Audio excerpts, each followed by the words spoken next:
Ces vaches nivernaises pourraient bien intéresser la Chine. Après 17 ans d'embargo, la possibilité de déboucher enthousiasme les producteurs, en particulier dans un contexte toujours compliqué pour l'élevage en France. Les éleveurs ont toujours le moral un petit peu dans les chaussettes et avoir une bonne nouvelle, un nouveau client à servir, c'est une opportunité qu'il faudra saisir.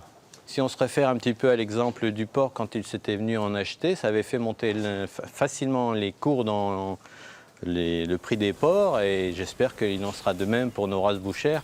Mais à qui profitera l'ouverture? Seuls quelques intermédiaires industriels devraient être agréés.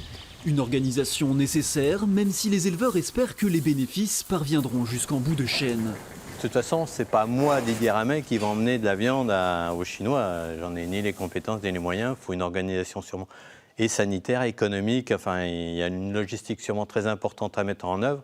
Donc c'est forcément les entreprises avec lesquelles j'ai l'habitude de travailler, par exemple un coopératif, qui, j'espère, se débrouillera ou se mettra sur les rangs pour exporter mes animaux en Chine. Deuxième importateur mondial de viande de bœuf, la Chine en fait venir plus de 700 000 tonnes par an, essentiellement d'Australie, de Nouvelle-Zélande ou d'Amérique du Sud.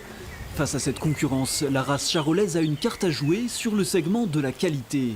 C'est une viande de qualité, c'est là-dessus qu'on peut se battre, nous. C'est-à-dire que la viande de Charolais, elle est tendre, elle est goûteuse et elle valorise l'herbe. De toute façon, on ne peut pas se battre sur la viande de qualité moindre. Et c'est ce que le Charolais va apporter, c'est la viande de qualité, quoi. Reste maintenant à connaître les structures habilitées par la Chine pour relancer la filière. Les premières livraisons de bœuf français sont espérées pour le mois de septembre.